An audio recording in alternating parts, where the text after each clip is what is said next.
defendant's guilt, then you must vote not guilty. Right? I apologize for messing that up. All right, back to the instructions. Spanish may be used during this trial. The evidence you are to consider is only that provided through the official court interpreters. Although some of you, or many of you, may know Spanish, it is important that all jurors consider the same evidence.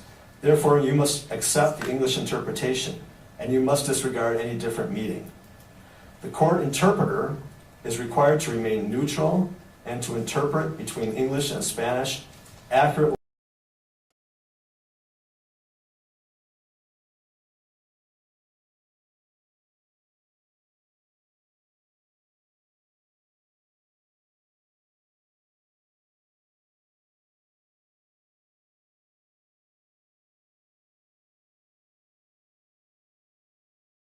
Any greater or lesser weight than you would if the witness had spoken in English.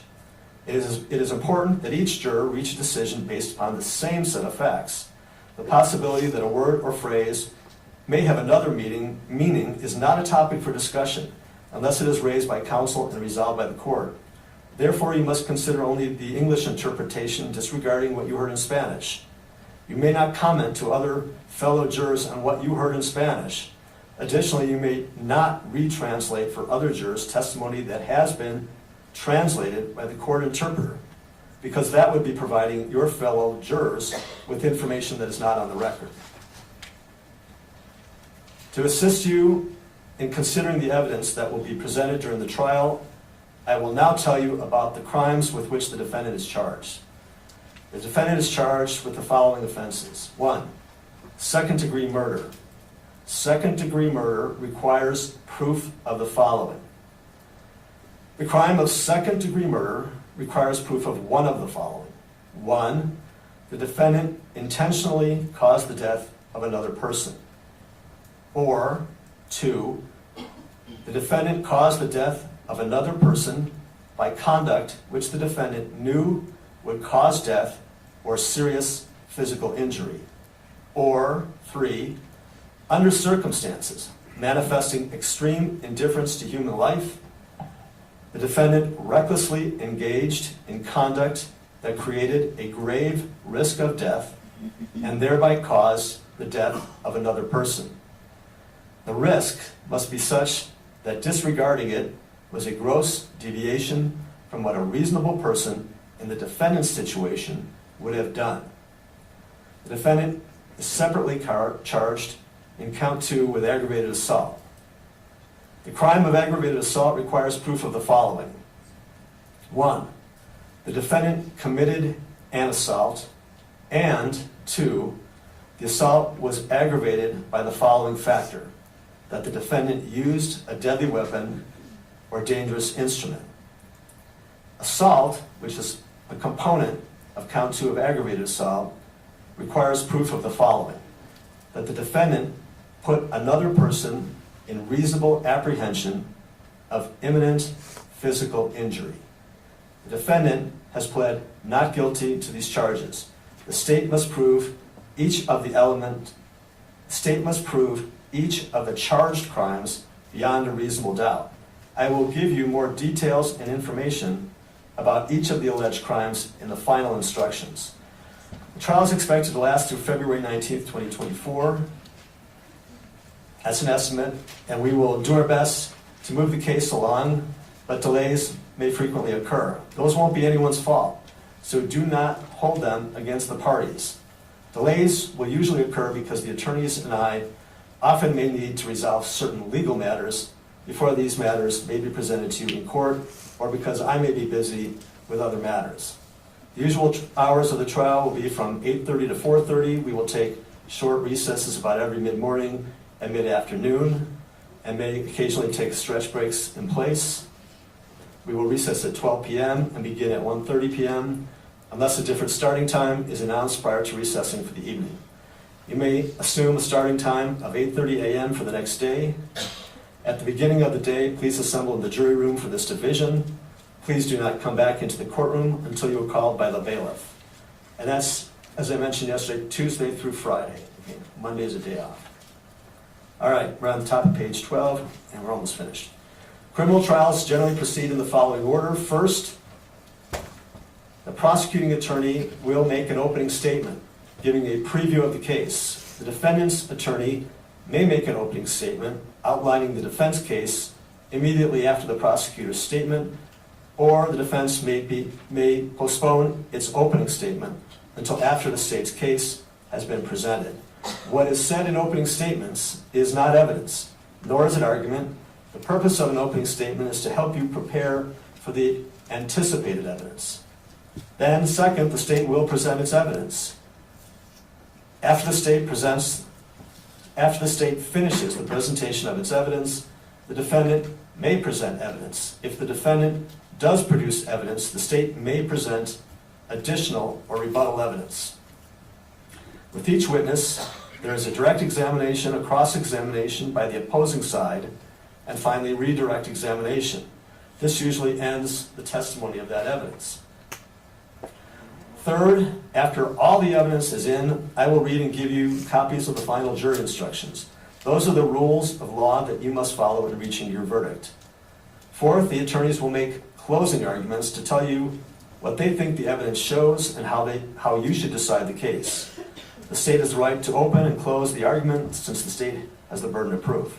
Just as in opening statements, what is said in closing arguments is not evidence. Finally, you will deliberate in the jury room about the evidence and the rules of law in an effort to reach your verdicts. If you unanimously agree upon the verdicts, they will be read in open court with you and the parties present. And finally, you will be discharged and released from all admonitions. The rules of law that I have shared with you in the past few minutes are preliminary only. At the end of the case, I will read to you and give you a copy of the final instructions of law. In deciding this case, you must be guided by the final instructions. All right, the final 2 pages are another way of state the admonition, and I'm not going to read those now. I'll read those at an appropriate time. That's what I told you yesterday. All right, looks like one of the jurors has a question. Before we go any farther. Counsel, hopefully you still have your headsets in front of you.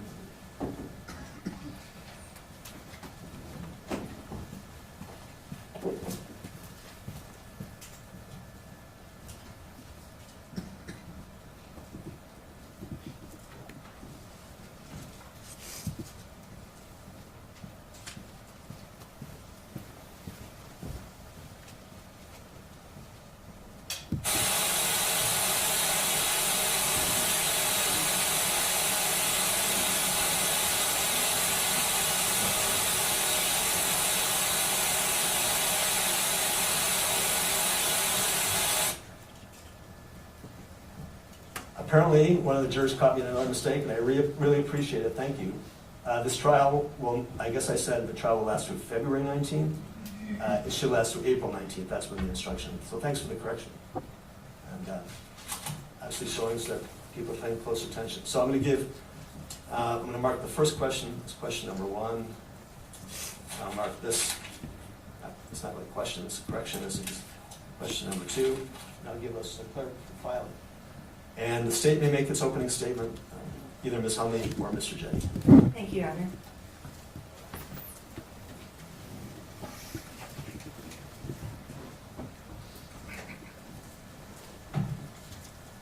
On January 30th of 2023, at 2:30 in the afternoon, George Allen Kelly walked out of his house armed with an AK-47 semi-automatic assault rifle and a .40 caliber handgun. And he opened fire on an unarmed man and an unsuspecting man.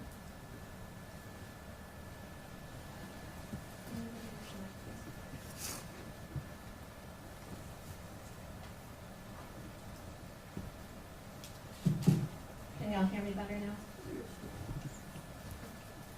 As I was saying, Mr. Kelly, armed with an AK-47 semi-automatic assault rifle and a .40 caliber handgun, walked out of his house and opened fire on 2 unarmed men who were unsuspecting.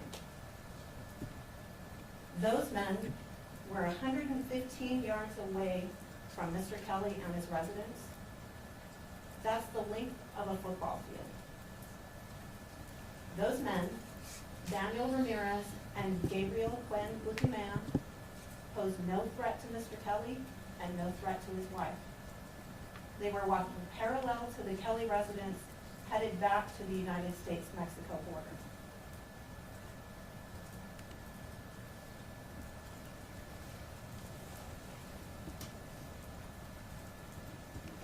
Before firing on those men, George Allen Kelly gave no verbal warnings of any kind. He had no interaction of any kind with these men. Out of nowhere, without saying a thing, without any legal justification, George Allen Kelly let off a barrage of semi-automatic assault rifle fire at these two men. He stood on his back patio and he shot that semi-automatic assault rifle through the patio, across a fence line, through a pasture where he keeps his horse, across another fence line, and across a dirt road, and into the back of Gabriel Quinn Butimea.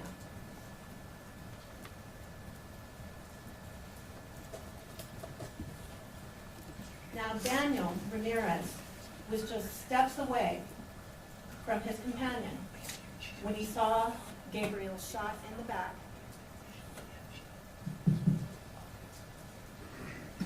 And he saw Gabriel fall to his death. Daniel had to run for his life because the shots were still ringing out all around him. The state anticipates that Daniel will come here to tell you about what happened to him that day. Ladies and gentlemen, that is state versus George Allen Kelly in a nutshell. On the screen you see in front of you, on your right, you see a still photo of the video interview of George Allen Kelly on the day of the murder. On the left is a photograph of the view from George Allen Kelly's back patio as you look out toward the area where Gabriel fell and died.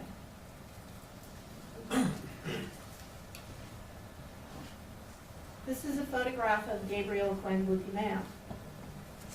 And I'm going to ask you to do something in this case that George Allen Kelly's own words tell you that he did not do.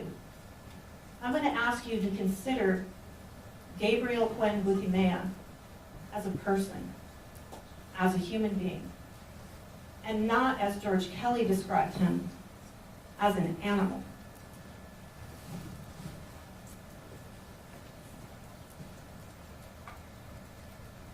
Now, again, this is the view from George Allen Kelly's patio.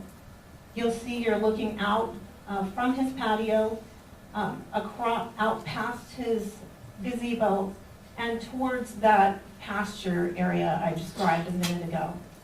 And it's past that pasture area, past a dirt road, is where Gabriel fell and died. I want to show you the view from the other direction. This is the view through the pergola, or the gazebo, and back toward the area where George Allen Kelly was standing. And you'll see in that photograph, sort of on the right, as you look through the gazebo, a door. That's not the main door into the residence. There are actually two doors on this back patio. There's another door that's directly behind that umbrella. And we'll show you another picture later that shows that door, but that's actually the door that George Kelly came out of. To the left of that in the photograph are two windows. Those are the windows to the living room area, and behind the living room area is actually the kitchen area.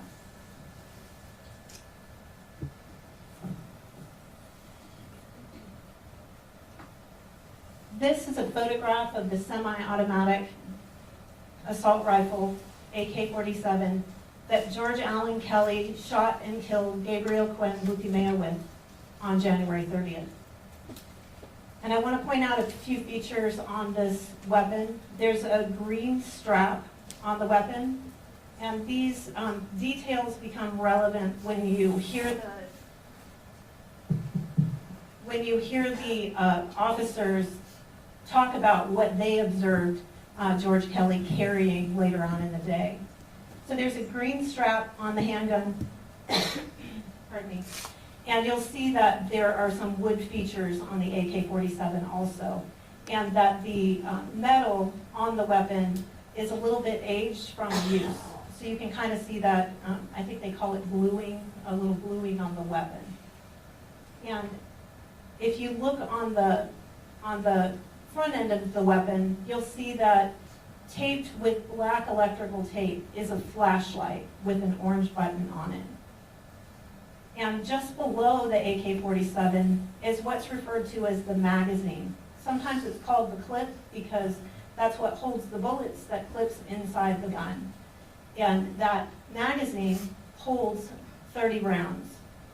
And rounds are what they refer to, how you refer to the bullets that go into an AK-47. They're called rounds. So this AK-47 holds 30 rounds. It also holds 1 round inside the weapon itself for a total of 31 rounds. And you'll hear from the experts in this case that this entire magazine can be expelled, can be shot within less than 6 seconds. This is just the other side of the AK-47 for you to see, and a better view of that green strap that we referred to earlier. This is the .40 caliber handgun that George Kelly had on his hip that day when he exited his house. Now I want to go back to this view from George Kelly's patio because there may be something that you didn't notice about this photograph. And that is that off in the distance, there is a detective standing in this picture wearing a black polo shirt and a tan pair of pants. He's not a small detective. He's about 6 feet tall. He's a good-sized detective. And that detective is standing in the spot where Gabriel fell and died in this case. And that red circle with the red arrow is pointing you to where the detective is. And if you still can't see it, that yellow arrow is now pointing directly at the detective. That's how far Gabriel and Daniel were when the defendant opened fire on them that day.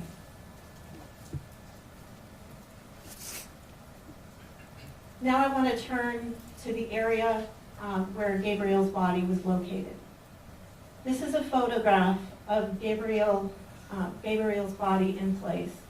And what you see in this photograph, first I want to point to the background of the photograph. You see some lights in the background? That is the Kelly residence. And so you can see them sort of off at the top part of the photograph, off in the distance. Now below that, or just in front of that, you see a tree. Now keep your eye out for that tree because we're going to go through some other photographs and some drone footage later, and you'll want to have that as a marker when you're looking for things. In the foreground of the photograph is Gabriel's body, and you'll see that the grass was very high and probably about 2 feet at the time, and it's that yellow straw grass. And you can see that Gabriel's body was very difficult to see in that terrain. Gabriel is wearing some tan boots, some tan pants, an olive-colored jacket, and a camouflage backpack. This is a close-up, closer-up picture of Gabriel. Again, you can see the tan boots, the tan jacket, or the tan pants, pardon me, the olive-colored jacket, and you can see a camouflage fanny pack along his side.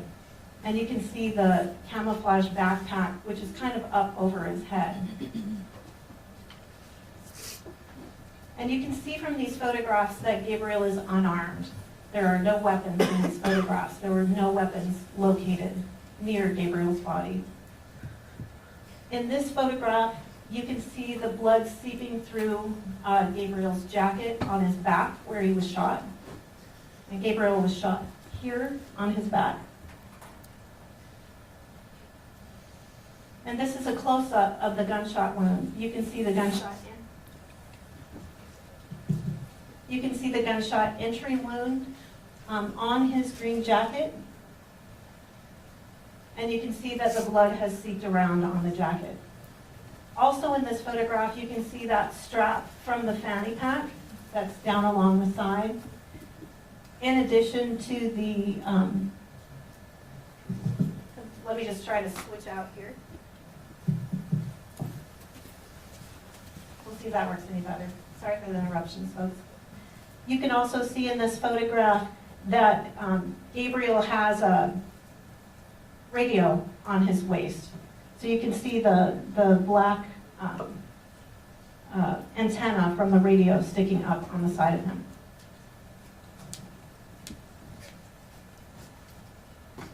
And now I kind of want to give you some perspective on what we're looking at here. We looked at those photographs. We talked about what the terrain looks like. But you'll learn during this trial that we asked for some assistance from some other agencies. One of those agencies is the Department of Public Safety. And they have an aerial drone footage. And they came out with their aerial drone and they took some video footage and some photos of the terrain. And you'll see on the left, there's and what that drone footage allows us to do is take really accurate measurements from those photographs. And you'll see they're overlaid on a computer screen. The officer who operates those aerial drones will be able to give you some real good idea how those work. But essentially, what the trooper did is he ran that aerial drone over the area, and it gives you sort of like a bird's eye view of what that area looks like. And if you take a look, it's kind of hard to see in the photograph on your left. But you'll see that there's an up and down line in blue, and that's the north-south line. And you'll see a line that goes left and right. That's your east-west line. That's in red. And the green line is measuring the distance from Kelly's back patio where he shot to the area where the victim's body was located. And it's kind of difficult to see the end of the green line, but can you see it's on the other side of that dirt road? That's the location where Gabriel's body was found. Now on your right, you'll see the still shot of the aerial drone footage. I'm going to play that aerial drone footage for you, but it goes kind of quick, so I want to give you a little bit of a preview of what you're going to see. What you're looking at right now is like 3/4 of the top of the Kelly residence, and you can also see the Kelly back patio there. You'll see there's a fountain. You might want to keep that in your mind as a reference when you're looking at some of these photographs. And to the right of that, you see some orange cones. It's sort of in that general vicinity that George Allen Kelly shot that day. And those are where we took the measurements from on the patio, was from those orange cones. And you'll learn throughout the trial that to the right of the orange cone is the area where the spent shell casings were located in this case. So just to give you some orientation on what you're looking at and what you're going to hear during the trial. But just past this patio, you'll see the gazebo that we saw in the other photograph. Then you'll see a pile of metal structure on the right. It's some kind of smoking pit. And then you'll see a pile of wood just before a fence line. Then you'll see a pasture where the defendant keeps his horse. You'll see the second fence line. And then you'll see the dirt path just past that. And then it's past that you see the tree we saw in the photographs, and then 4 orange cones that depict the area where the victim's body was located, where he fell and died.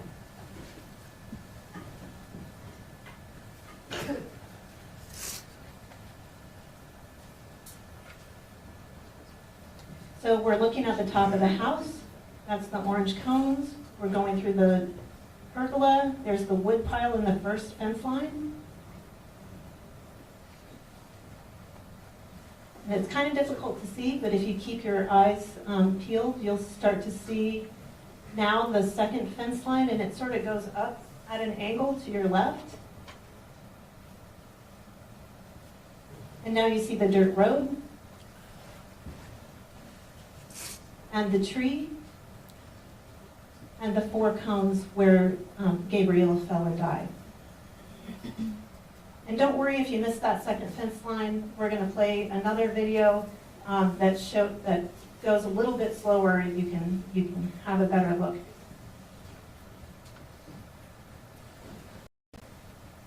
So on to the next video. Again, you see that same diagram on your left, and on the right is the second drone video.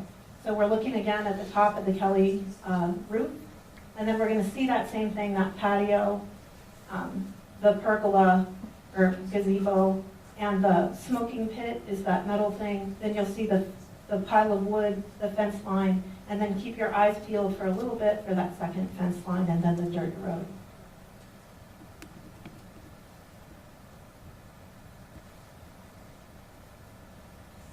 And there are your orange cones, the gazebo, the first fence line,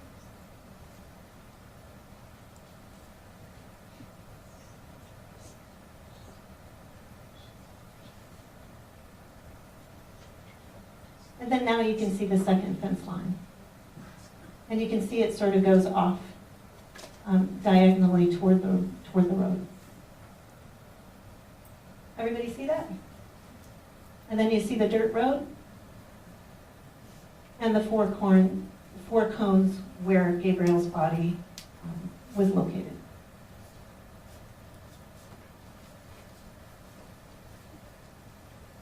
And now just to sort of give you some orientation, because we looked at those photographs and we saw that Gabriel was shot here, and you could see that the house was this direction, and we know he was shot in the back. But to kind of give you perspective, we know that he fell forward onto his face into the dirt. And so to give you just, and this is not to scale, this is just for demonstrative purposes, so you get an idea of the orientation of the body. You can see that small little person we added there to that screen. That shows you the orientation of the body. So he was face down, head to the south, and feet to the north, with the bullet entry lined up with the back of the Kelly house where Kelly shot from.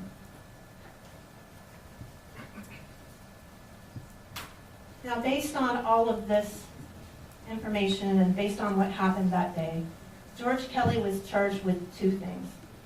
He was charged with second-degree murder, and he was charged with aggravated assault with a deadly weapon. The second-degree murder relates to the death of Gabriel, and the aggravated assault with a deadly weapon relates to the shooting at Daniel. So second-degree murder is one of the more complicated crimes, lucky you all, but it's what's called a unified offense. That means there's 3 ways that the state can prove second-degree murder. You all don't have to agree on which theory of second-degree murder the defendant committed.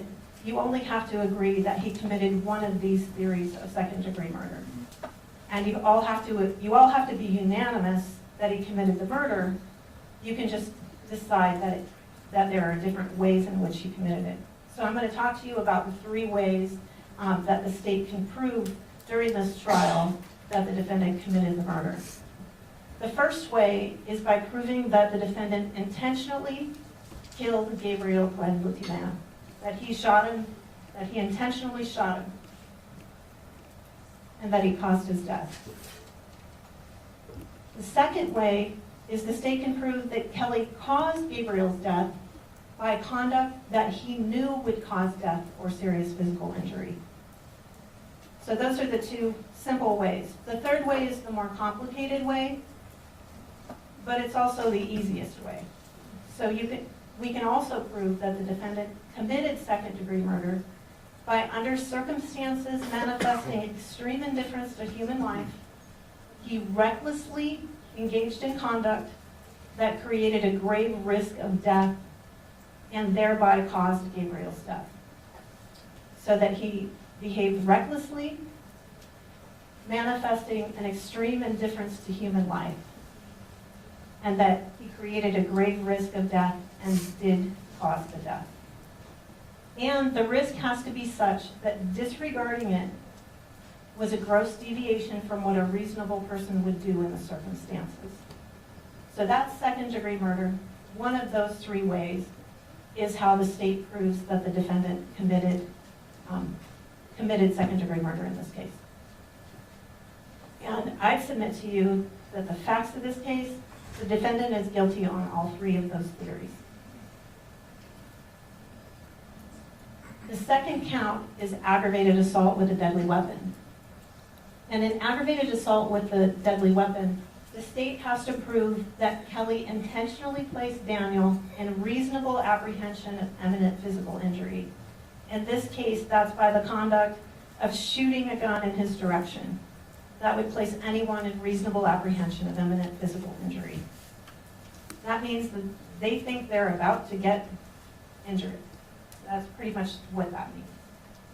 And that he did so using a deadly weapon. We know he used his AK-47.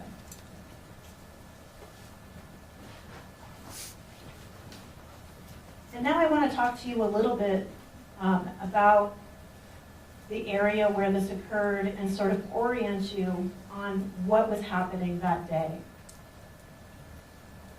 This is just a map of Santa Cruz County, just to give you an idea of the location where this happened. We're in Nogales. We can see that on the map there. We're in the area that's a little bit white. All the major residential areas in the county are on here. Rio Rico, Tubac, Sonoita, Elgin, and you can see those all on the map. You see the area circled in yellow. That is Keno Springs. That is the area where this event took place.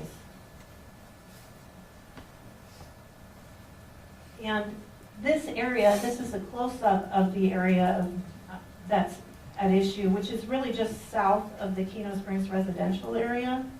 And you'll see to the right on this map in white is an area called Pedregoso Tanks. That's an area that's in the National Forest. And as I said, Keno Springs is, the residential part of Keno Springs is just to the north of this. And Nogales, where we are today, is just to the west of this area. And to the northeast of this area is Patagonia. And you'll see along the bottom here is the United States-Mexico border. And you'll see this area where the arrow points is right where the border wall ends. You'll see like a dirt road that comes right up from the map. Where that arrow points, that the border wall ends, that is right where the border wall ends, right where that road comes directly up from the end of the border wall there. Over on the right of this map is the National Forest. And the National Forest, right where the border wall ends, is where the National Forest begins. And on January 30th of 2023, let me go back to that map for a second. Daniel Ramirez and Gabriel Quinn Butimea were with a group of undocumented migrants, illegal immigrants, who crossed the border illegally at the end of the border wall. And they crossed the border really early that morning, and they hiked up into the National Forest. And they've been hiking all day in that area.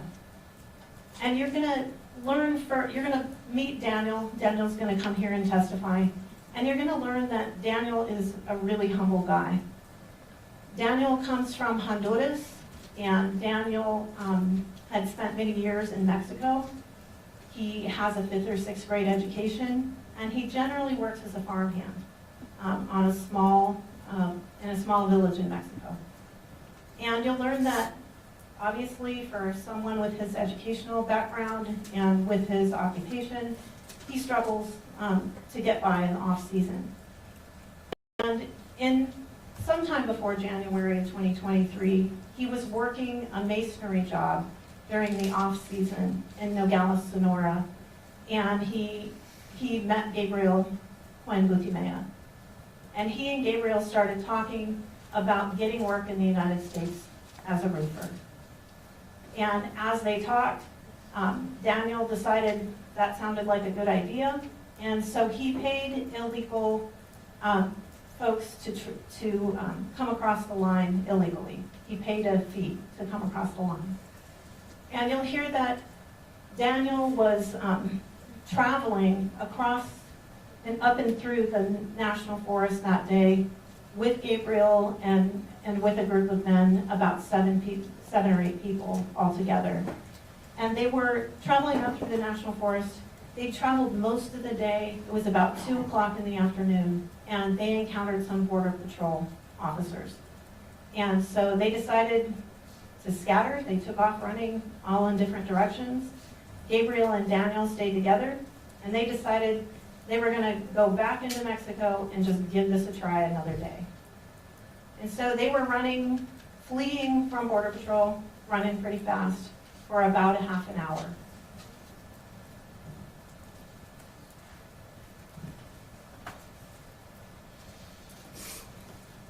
And it was at about that time that they decided they were going to take a little bit of a rest. They were worn out from running.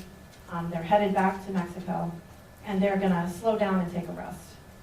And Daniel didn't even have time to register that there was a residence around. The only thing Daniel saw was a red horse, a skinny red horse. And he saw that horse off to his right. He's walking along a dirt path. Dirt path is sort of off to their right, and he sees this skinny red horse off to his right. And they're walking along, and they see this skinny red horse, and out of nowhere, a barrage of semi-automatic assault rifle fire comes their direction. And they're walking, and Daniel sees Gabriel just a few feet ahead of him get hit in the back with the assault rifle fire, and he sees him grab his chest and say, "I'm hit," and he sees him fall in front of him and die. And then Gabriel, because the shots are still ringing out all around him, takes off running and runs for the border, running for his life.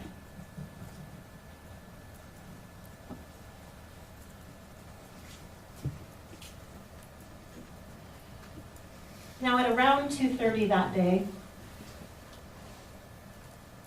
George Kelly came to his house to have some lunch. And he was in his kitchen making his lunch at his kitchen island when he sees something outside that catches his attention. And just started to give you a little bit of an idea, George Kelly's house is about a little less than 1.5 miles from the United States-Mexico border. His property is about 170 acres, and it's surrounded by a large ranch, the Buena Vista Ranch. The Buena Vista Ranch is on the west side of his property, so the Nogales side, and the south side of his property. On the east side of his property is National Forest, and to the north is that Keno Springs residential area. Excuse me. And George Kelly was in his house that day making his lunch when he saw something outside that caught his attention. Instead of calling 911, he has his .40 caliber handgun on his hip. He goes to his back door, grabs his AK-47, and tells his wife to call the Border Patrol. To call the Border Patrol ranch liaison specifically. And his name is Jeremy Morcell.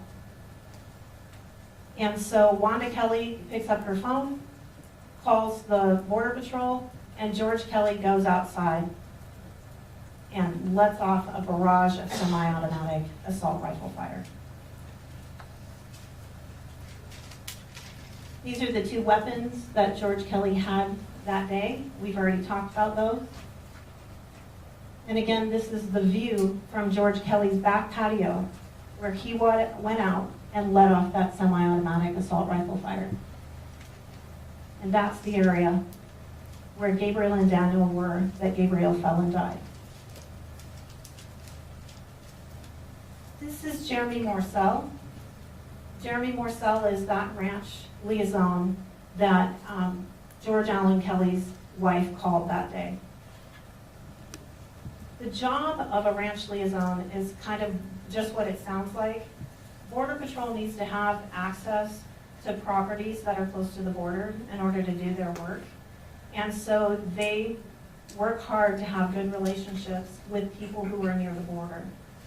And the ranch liaison's job is to facilitate that access to those properties, to work with the residents to have them allow the Border Patrol to have access, and also to facilitate communication with those folks, to make sure those folks know when there's an operation going on so they can stay out of the way, so they don't put themselves in the middle of an operation, and so that the homeowners can communicate with the Border Patrol if there's any information that they want to pass on to help Border Patrol with their job. So that's what Jeremy Morcell's job is. So this day at 2:30, George Kelly calls Jeremy Morcell. And he says to George, "I'm being shot at and I'm shooting back." He says, "I can't talk right now. There's 5 people all running southbound with packs." And Jeremy Morcell will tell you that during that phone conversation, George Kelly was very rushed and very frantic on the phone call. And you're going to wonder, Jim, why are you giving me all these details about these phone calls and these statements? It's because throughout the day, these stories shift from moment to moment with Mr. Kelly. And it'll be important for you to take good notes about what Mr. Kelly says and when he says it and when that story changes, because that's a shifting story throughout the day. So that was the first call. While that call is happening, Agent Morcell is talking to the appropriate people in his dispatch center, making sure that Border Patrol gets dispatched out, and also making sure the Sheriff's Department gets dispatched out, because Mr. Kelly has said there's a shooting going on.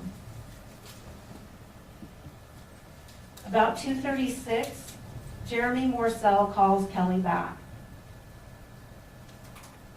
At this time, Kelly gives him a slightly different story. He tells him he had an altercation with these people and they're headed toward Keno Springs, which is now the opposite direction that he said during the first phone call. And he says something about maybe they're trying to circle back or something of that nature. He says on this call, not I'm being shot at and I'm shooting back, but I heard a gunshot in my direction. And he saw his horse running by.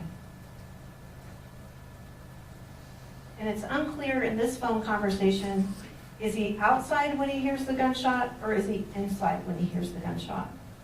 And that changes again later, whether he's inside or he's outside when he hears this alleged gunshot. A gunshot, by the way, that no one else hears other than George Allen Kelly. When he's on this conversation at 2:36 with Jeremy Morcell, he says that he's inspecting his horse and that it doesn't look like his horse was shot. Now the horse is going to be important because you're going to hear from Daniel about the horse and how Daniel believes that the horse got shot. And he believed at the time that the horse got shot and he thought the horse saved his life. From his view of what was happening at that time, that's what he thought happened. And clearly George Allen Kelly also thought something happened to his horse because he's busy inspecting him at this point. George said that, and this is the important piece of this phone conversation, the people were too far away to tell if they had any kind of firearms. 115 yards away, they were too far away to tell if they had any firearms. George Allen Kelly could not tell if they had any firearms. And we saw that from the picture we saw a few minutes ago about the location where Gabriel fell and died. During this phone conversation, he was quite a bit calmer than he was during that second phone conversation. So the next thing that happens is officers have been dispatched out, and the Border Patrol gets there really quick. They're there within about 10 minutes. This is a pretty remote area, so that quick of a response time is pretty great. So when the Border Patrol arrives, the first Border Patrol agent, there's 2 Border Patrol agents in total who go out to the scene during this first call for service, and 5 sheriff's deputies respond. When the first deputy arrives, or the first Border Patrol agent arrives, he learns that Mr. Kelly is headed south in the property, that he's taken off south from his house on the property. And before they go looking for Mr. Kelly, they decide they're going to search the area of the house for any kind of immediate danger. So they kind of split up, actually 6 of them, because the 5th deputy doesn't get there until pretty much everything's done. So the 6 of them split up. They search that immediate area, the pasture by the house. They search the area around the house. And they tell Mrs. Kelly, stay in the house. We're going to go look around. The Border Patrol agents head off. They just sort of hike straight across the property, and you'll see that they locate Mr. Kelly about a quarter mile south of the house, not far from a barn and a mechanical pump house. Like, it's a pump house where you pump water from a well in the ground. So it's got a little pump house, and it's down in that area that the Border Patrol find him. And when they do find him, by the way, they see him walking with his dogs. He's carrying an AK-47, and they don't locate anyone else. None of the deputies, none of the Border Patrol locate anyone else while they're there. This is a map just to give you an idea of the Kelly property. And you'll see at the top of the map in white is the Kelly residence. You'll see that area in blue is the area of the residence. And around the edge of the blue line is about where Gabriel's body was located. The area in green is the barn. They have a big metal barn. It's that metal barn near that area, and this yellow circle is the pump house. In that area where the Border Patrol find Mr. Kelly walking in that location. Just one other thing for you to note for the property, there's also an area here of corrals and some water troughs that may at some point during the trial, you may want to know where those are, just to give you an idea. And you'll see that there's a dirt road that goes through the property. That's just the Kellys' sort of driveway through their property. And you'll also see in this map that there's a wash that runs through the Kelly property. You can kind of see that in the drone footage we looked at. Off in the background, you can see a little piece of the dirt road, and you can see the wash that's kind of down below. But those are just some items for you to have an idea of, so that they may become important during the trial. Ms. Almeida, yes, sir. Please.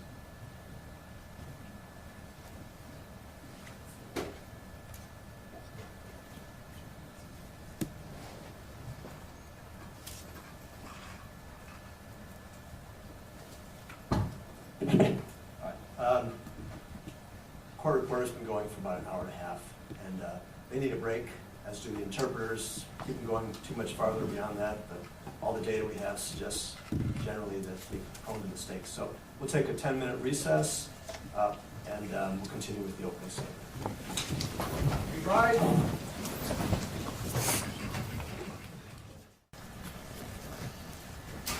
Please rise, por favor. Please have a seat.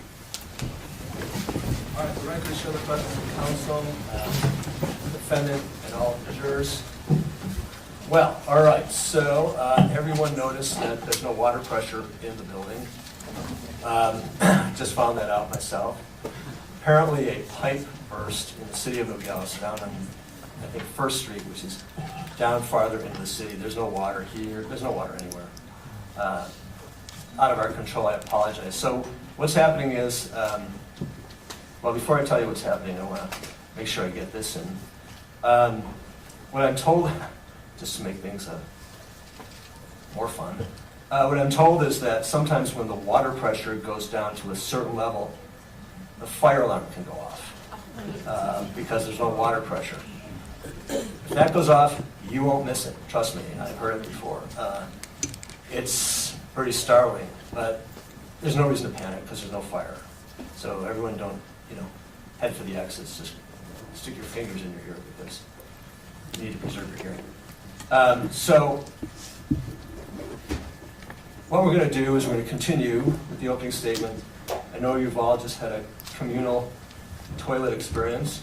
It's very important. It's very important for jurors to bond. It's not the kind of way we hope you bond, but you just had your first bonding experience as jurors. I hope it went well. But what we'll do then is we'll break for lunch. I'm going to have you come back after lunch. We're going to continue with the opening statement. We'll break for lunch. I'll have you come back at 1:30. But if they haven't fixed it or telling us that they can fix it, in a very reasonable amount of time, then we're just going to have to recess for the day because I'm not going to make all of you continue with your fun bonding experience. Once was probably enough. So we'll do that, all right? Again, it just happened that we just found out about it. It's nothing to do with our building, the whole complex, the jail. Everybody's got without water. It'll probably be citywide. All right. Any questions about that? So that's the plan. Come back after lunch. Hopefully it'll be fixed, or soon will be fixed, and we'll be able to continue. If not, then we're just going to have to recess for the day. Any questions? Sound good? No questions. All right. You know what I know. You can continue with your opening statement. Thank you.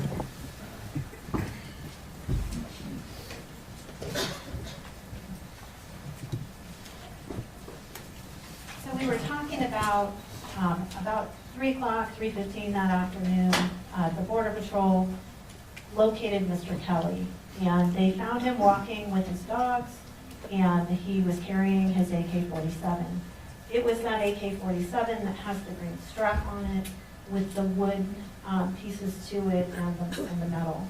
And one of the officers actually noticed that the AK-47 had a flashlight taped to the end of it with black electrical tape.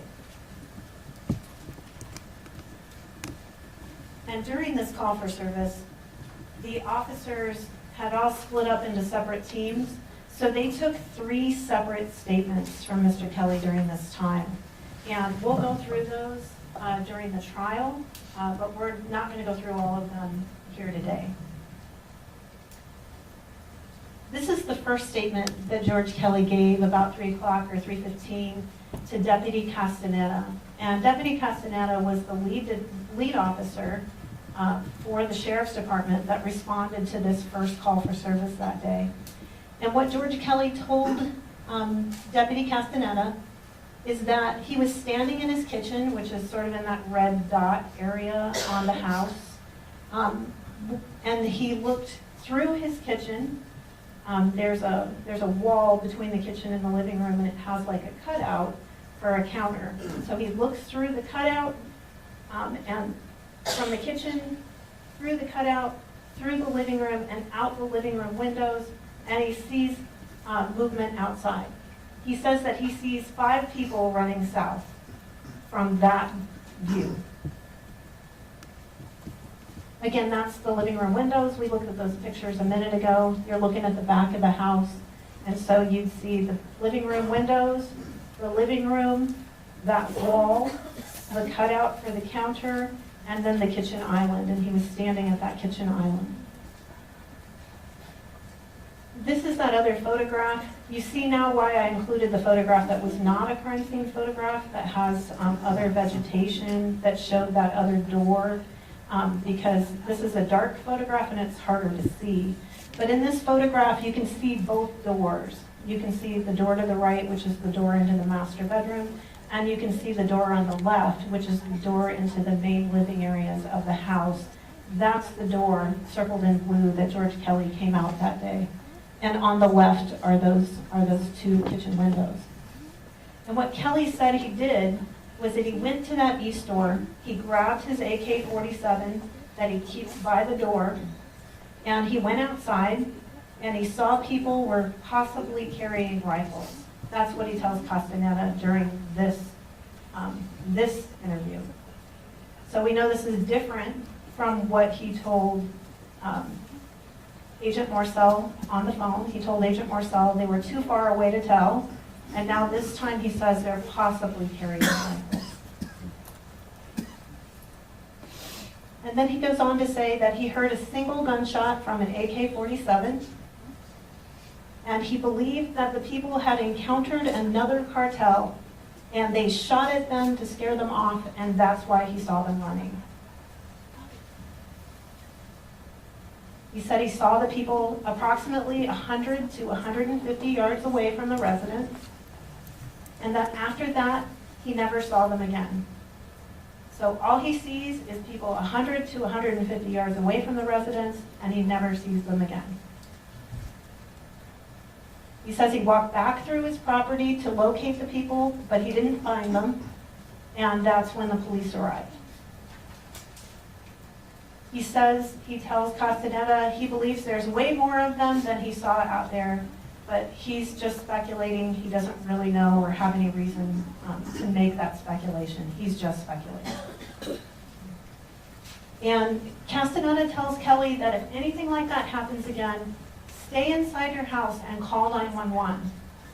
And Kelly says something very interesting at that time. Kelly says he understands Castaneda's given him advice, but he's going to do what he had to do to protect his property. He was conscious of the consequences, and he would take responsibility for his actions. The deputy reiterated to him again, stay inside and call 911.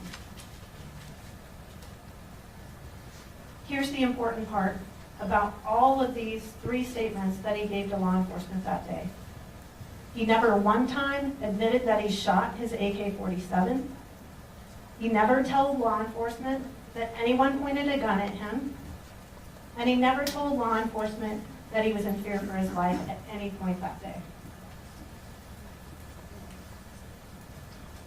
The next thing that happens in this case is Deputy Morcell gets another phone call after law enforcement leaves that day. And that phone call comes in about 4:23 that afternoon. And Deputy Morcell, I believe, is already off duty at this point, and he takes the call from Kelly. And Mr. Kelly tells him that he's very thankful for the responsiveness and how quickly the agents got there, and he wants to meet up the following day to sort of debrief about what happened.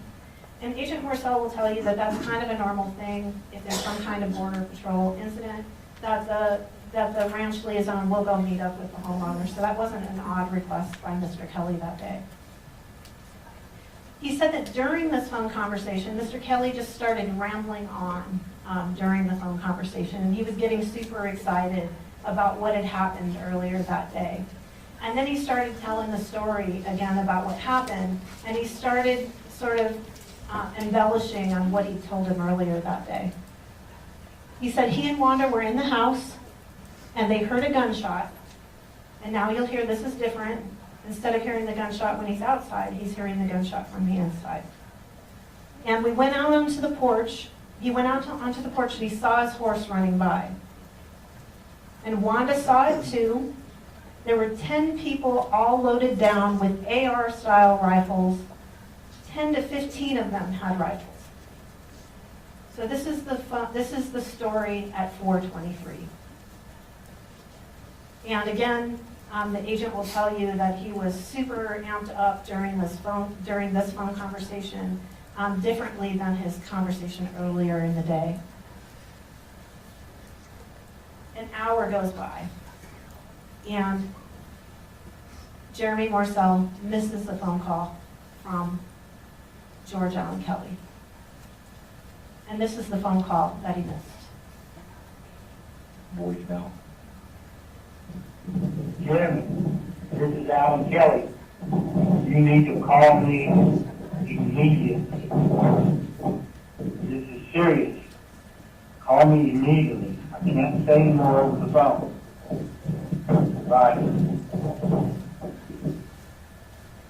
Then after that voicemail message, which Jeremy Marcel will tell you that was an unusual tone of voice for Mr. Kelly, he got this text message at 5:26, also saying, call me immediately. Agent Marcel, about 5:35, at this point he's off duty, he's actually at the gym working out, and he just didn't hear his phone ring when he called the first time. He didn't catch the text message. And he happens to walk over and notice that he's missed a text and missed a call. And so he tries returning Mr. Kelly's call. They kind of play some phone tag back and forth. They're both trying to call one another. Eventually they connect on the phone, and there's another phone conversation at 5:35. During this phone conversation, Mr. Kelly's demeanor is completely changed. He's evasive, he's nervous, he's scared, and his demeanor is totally different. He's a totally different person.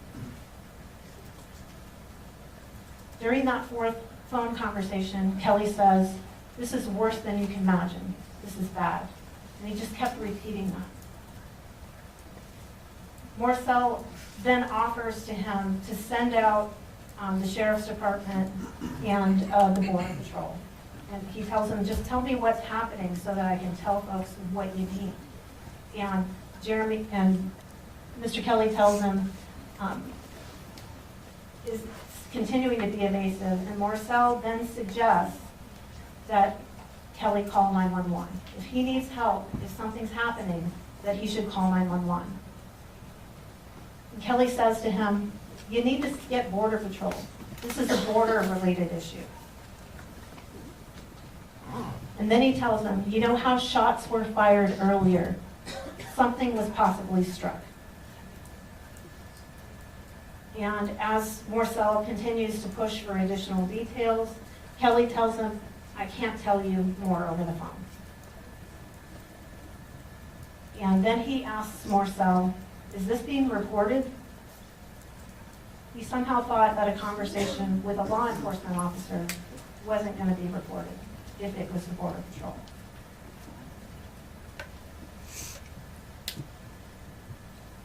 So Mr. Kelly did not take Agent Morcell's advice. He did not call 911. But Agent Morcell called his dispatch, and his dispatch called 911. And then 911 called Mr. Kelly. And when 911 called Mr. Kelly, the dispatcher had a very interesting conversation with Mr. Kelly. When she first speaks to Mr. Kelly says, it's very serious, ma'am, and I'm not going to talk over the telephone. Yeah, I know I can talk to you, but you're responsible for what I say, and I'm responsible for what I say. I didn't shoot at any. I haven't said I shot at any. And then his voice quivers and he says anything. I don't want to get you in trouble. And I don't want to get me in trouble. Okay, he sighs. You know the thing, you have the right to remain silent, and anything you say can and will be held against you in a court of law. I'm not admitting to anything I've done, but all those things tend to add up. And I don't know what happened. I just know what I saw about 15 minutes ago.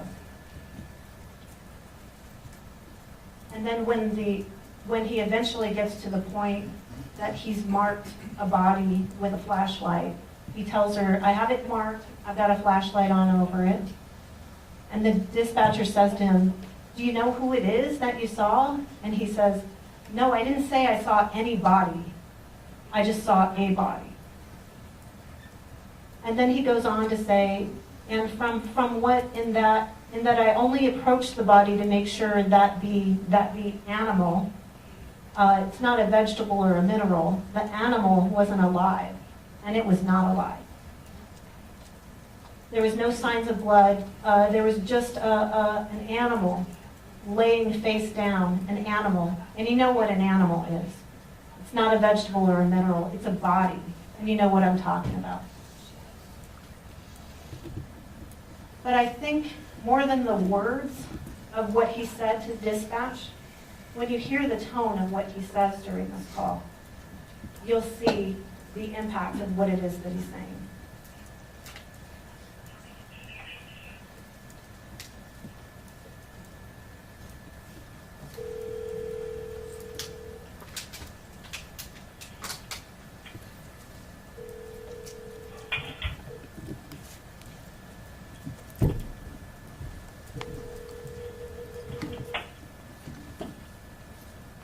Hello? Hi, sir. I'm calling from the Santa Cruz County Sheriff's Office. Yes. Hi. I'm just calling because we received the report from Border Patrol. Yes. So I'm just calling to get more information. So what happened? You're going to have to send an officer out here. Okay, what's going on? I can't. I'm sorry? It's very serious, ma'am, and I can't. I'm not going to talk over the telephone. Okay, I understand it's serious, but I need more context in order to send a deputy. Okay, fine. It's going to be. Go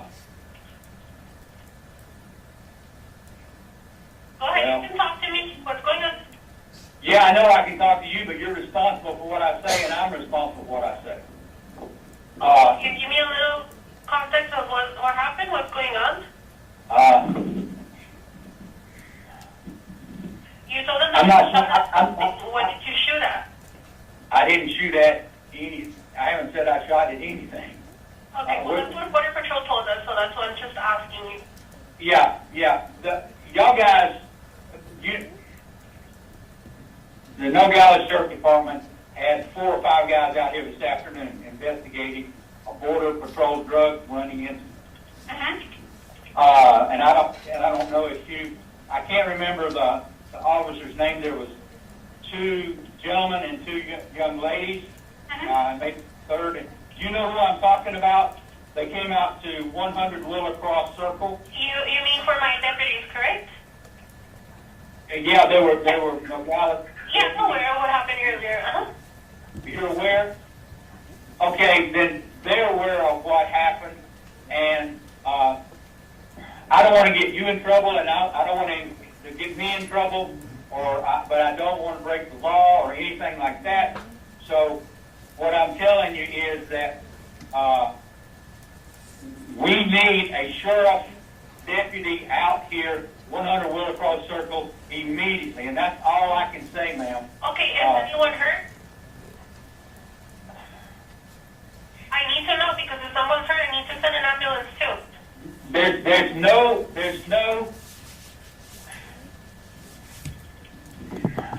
Okay, do you feel more comfortable talking to a deputy over the phone? Well, in other words, okay, you know the thing. You have the right to remain silent, and anything you can, I understand. anything you say can will be held against you. And I'm not admitting to anything I've done, but all those things tend to add up, and I don't know what happened. I just know what I just saw about 15 minutes ago, and it's something that an ambulance cannot help. EMTs cannot help. There's nothing out here that can be aided by EMT or emergency services. Okay, I understand you don't want to give me a lot of details, but why you are requesting an officer from me, so I just needed to know for their own safety and your safety a little bit of what's happening, what's going on. Okay, I'll put it like this. Last spring, out here, there was a pickup found on East Sagebrush with a dead lady in it. I don't know if you knew of that or not. Yes, sir. I'm aware of what happened. Okay, it's a situation similar to that. How's that? Okay. You follow? You understand what I'm saying? It's a situation exactly like that. Okay. Um, And so that's going to require the sheriff to come out here. okay, can you tell me a description of the No, vehicle? I don't have a description. There's not a vehicle. Okay. The only thing that I was referring to in conjunction with that accident was the body. Okay. You got it? Okay. All right. Okay, can I have your name? Yes, George Kelly. George Kelly. Okay, George, would you, if my deputy goes over there, would you take him to whatever it is that you found? Yes, I have it marked. I have a flashlight on over it, because it's going to be dark when he gets here probably, but I'll take it to him. And you are sure an EMT cannot help? I am positive. I have a medical background, and EMT cannot help. Okay. Do you know whoever it is that you saw? No, I do not know. I didn't say it was anybody. I just said it was a body. Okay. All right. Okay. All right. I'm not trying to be smart, ma'am. I'm just trying to. You're trying to be careful, and I get that. However, I hope you understand that on my end, I have to take care of my deputies too.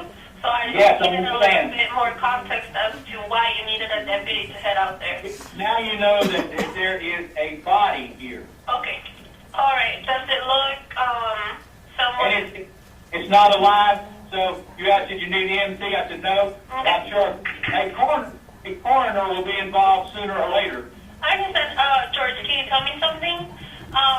Is it discolored from somewhere? Is it discolored? Yes. What does that mean? Has it been there for a while? Can you tell? From what? In that I only approached the body to make sure that the animal, it's not a vegetable or a mineral, the animal wasn't alive and it was not alive. Okay. There were no signs. There was no signs of blood. There was just an animal laying face down. An animal? An animal, and you know what an animal is. It's not a vegetable or a mineral. Okay. It's a body, and you know what I'm talking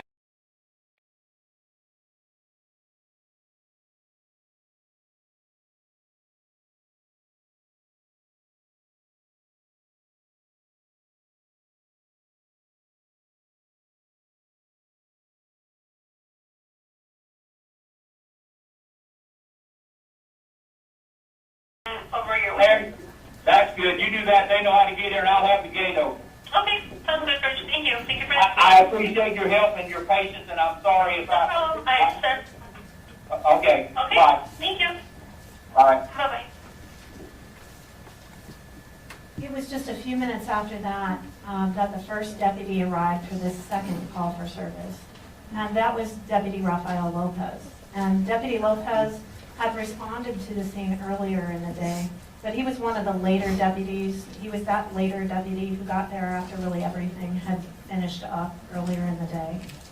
And what Deputy Lopez did when he got there was he turned on his recorder. And he recorded, as soon as he arrived at the scene for a few minutes, of what George Kelly was reporting to him. And this is that recording.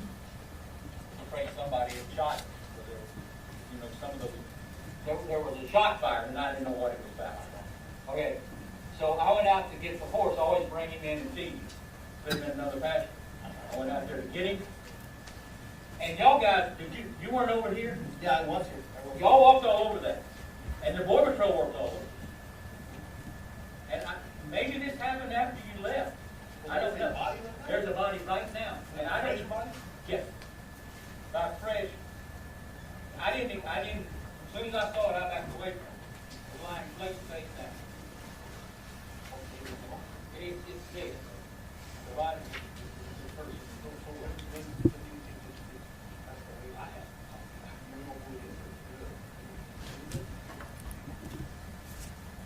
I have no way of being a judge. He was a mule. You know what a mule is? It's a drug runner. He has a pack on him. A small pack. Now,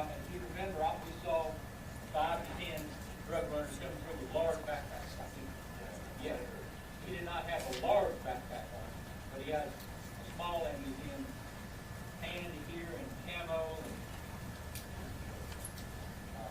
so I just, as soon as I tried to get right back to the call, I called Border Patrol because they were the first ones I called.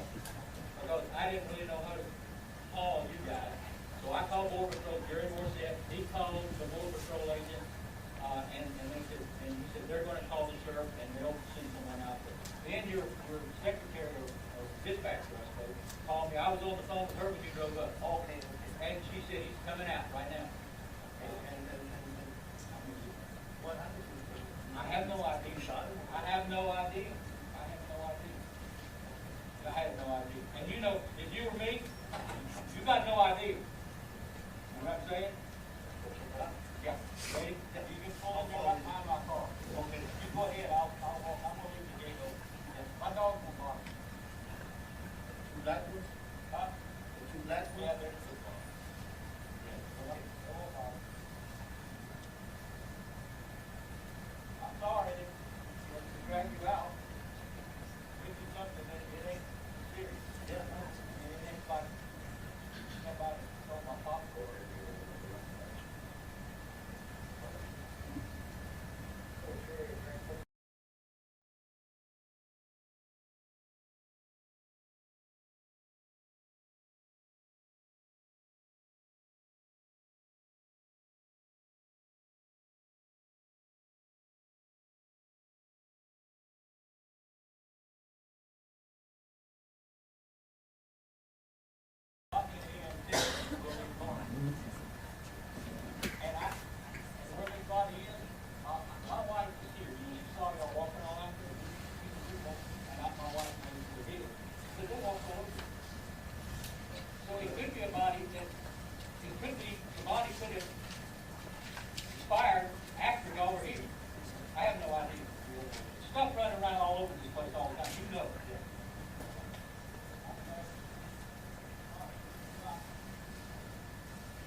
How far is it from here?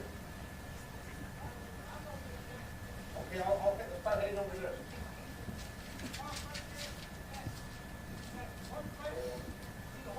Yeah.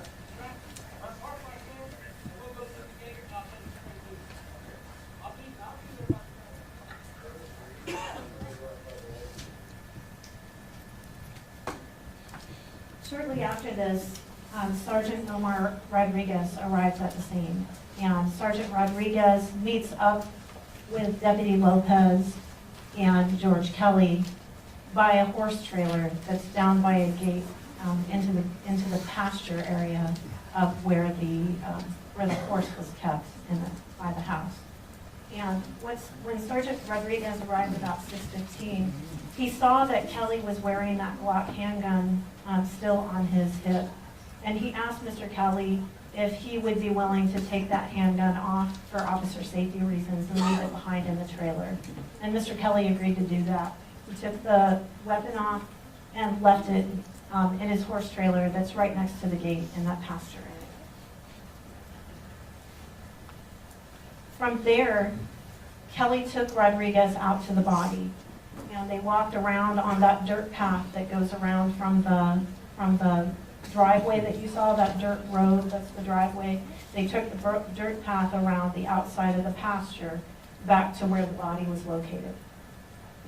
And they found the body near that tree that we saw, and the defendant had hung up a flashlight in the tree so that they could locate it, because it was starting to get dark at this point.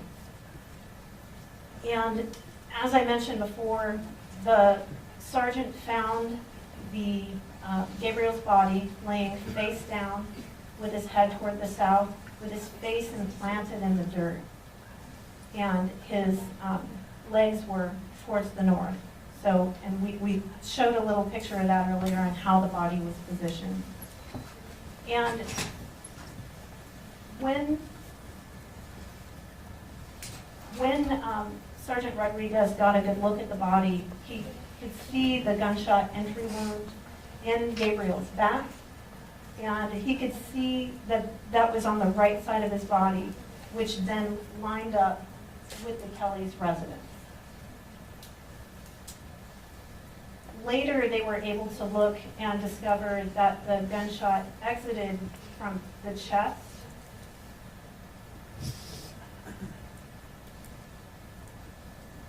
He made a number of other observations about the body.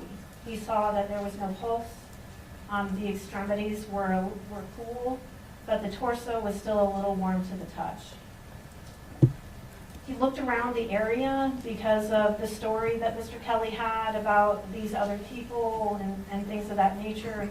He looked around and he saw there weren't any drag marks. There wasn't a blood trail. There was nothing to indicate there were groups of people nearby. He saw nothing like that in the area. And nothing at all to indicate that a body had somehow been dumped there or anything of that nature. It appeared to Sergeant Rodriguez as if Gabriel had fallen there and died. And he noted, as I said before, that that gunshot wound generally lined up with the trajectory to where George Kelly was shooting from on his back patio. And again, just a reminder of the photograph of how he found the body.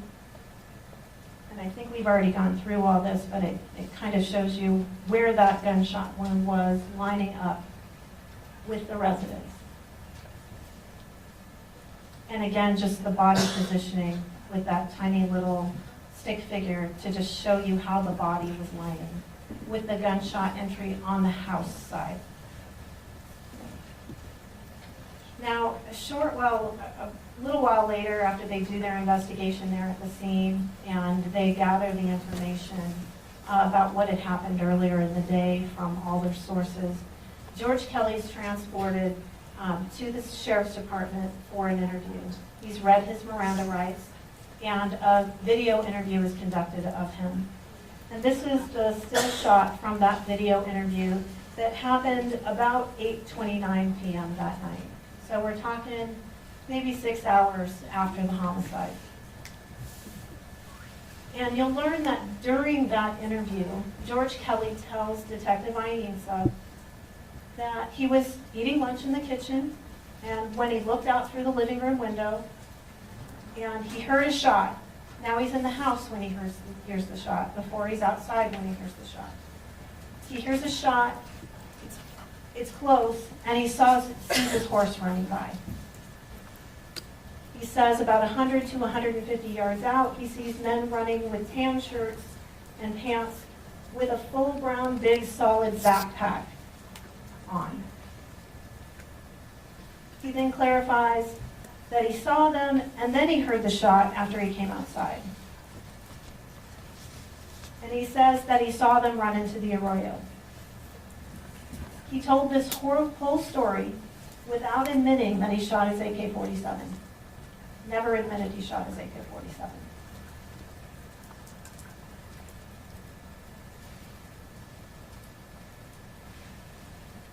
It was about 30 minutes into the interview, and after Detective Ainsa pressed him about conversations that Kelly had earlier with Agent Morcell, when George Kelly finally admitted he shot his AK-47 that day.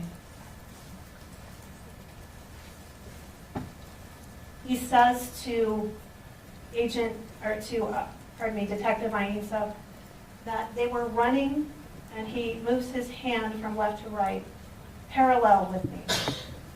They were parallel to the house. I'm telling you the truth, did not make the statement that I shot somebody or shot at or shot somebody or shot, period. So then he's denying that he even told Agent Morcell that he had shot his AK-47. And when Detective Ainsa presses him and says, "Did you shoot?" George Kelly admits, yes, he shot. And then he claims that he shot over their heads. And when Detective Ainsa asks him, how far were they when you shot him? George Kelly says 150 yards. Well, we know where Gabriel's body was discovered, 115 yards from the back of the Kelly residence. And why did you shoot at them when they were running away from you? Detective Ainsa asked. And Kelly says, because when you're out there in that situation and you have people that they weren't running away from me, they were just running. And you said earlier that they were running away. They were running across, hand moves from, again, his hands moving from left to right, across the wash. And then he clarifies that they were running 100 to 150 yards away again. And then he says, now he says they're armed. And the detective then asks him, when they were running with the rifle, did they ever point their rifle at you?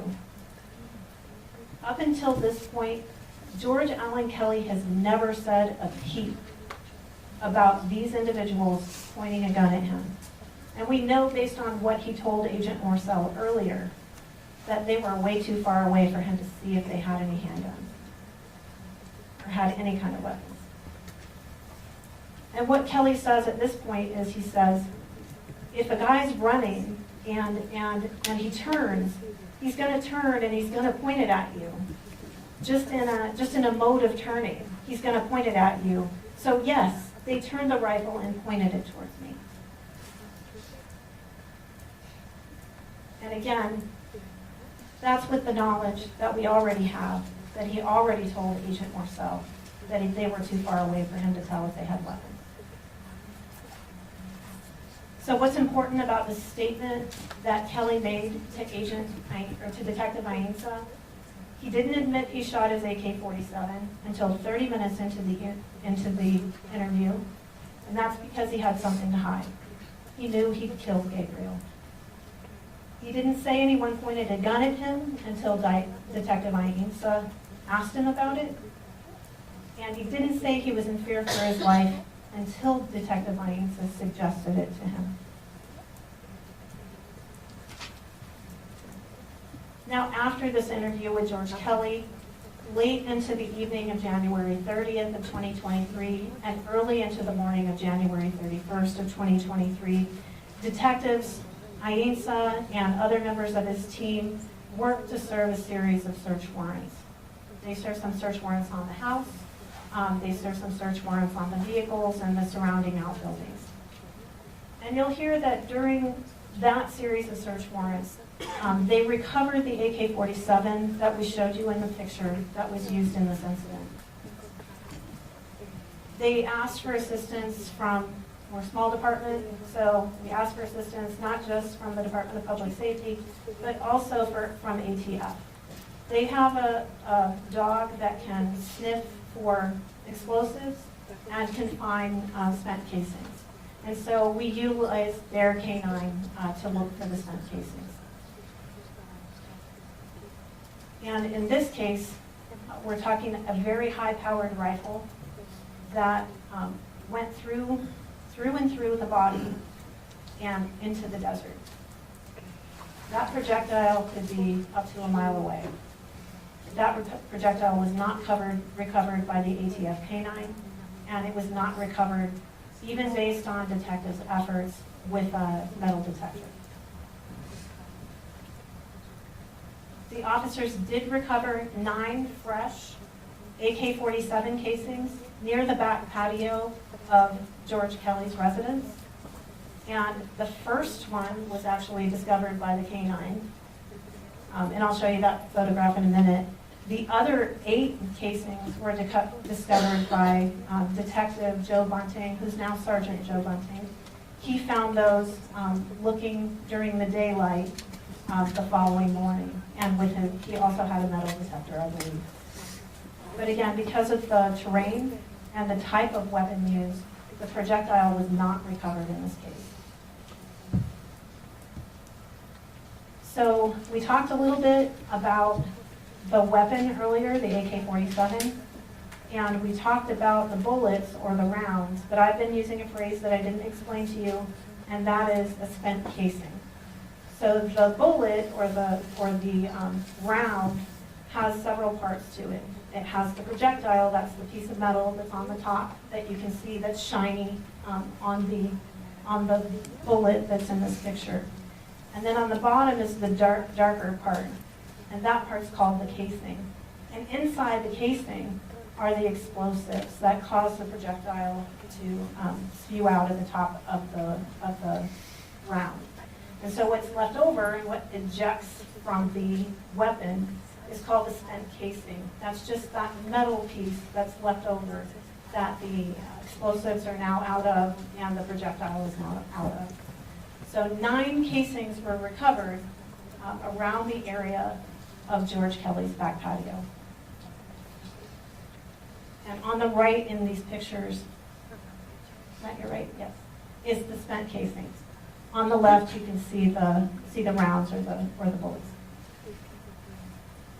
Now, during that search warrant, I indicated that detectives found the semi-automatic assault rifle, the AK-47.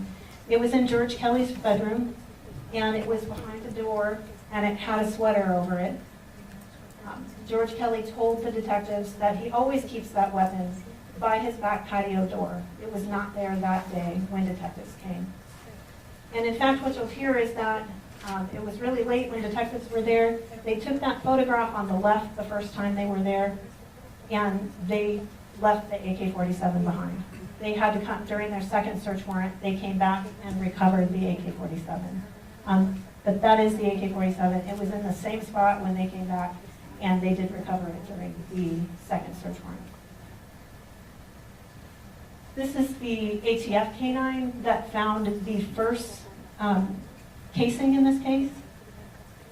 And you can see the tent, the evidence tent, is where that first casing was located. The next day, you can see detectives have located the other 8 casings in this case. And just to give you an idea where those casings are located, this is just a still shot of that aerial drone footage we looked at. And you can see the yellow circle is where the 8 casings were discovered by the detective. And the one in blue is the one casing that was discovered by the canine. Yeah. I'm sorry. Good. It's almost noon. Let's break for the lunch hour. I don't have any additional information about the water situation. Saw my court administrator coming in here, but I doubt it's fixed yet. We're going to break for lunch. Be back in the jury room at 1:30. We'll find out what the water situation is and decide to go from there. But if they haven't fixed it and are not able to fix it shortly after there, we'll probably just recess for the day. But let's be optimistic about that, and I'll see you back in the jury. We'll see you back in court. Please be in the jury room at 8:30. Please remember the admonition of the court. That applies to the break at all times. All right? We rise before